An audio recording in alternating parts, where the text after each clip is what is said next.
Lafcadio Hearn's Japanese ghost stories are inseparable from Lafcadio Hearn himself. They were written in English just over a century ago.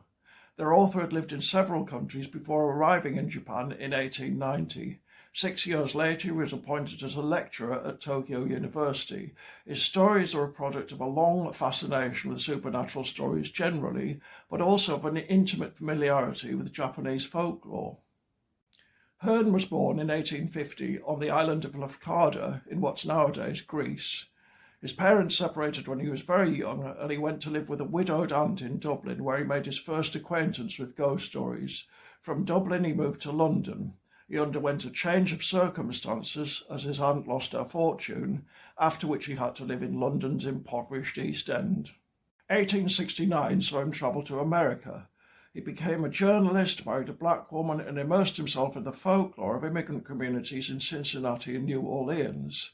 After his marriage collapsed, he spent 2 years in the French West Indies, and thanks partly to his growing influence in Buddhism, he finally emigrated to Japan, where he became a citizen and remained for the rest of his life.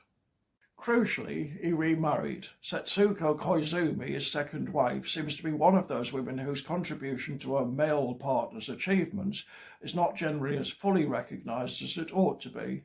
She trawled second-hand bookshops looking for collections of ghost stories, kaidan in Japanese, which he insisted she tell him orally late at night, which meant she had to memorise them.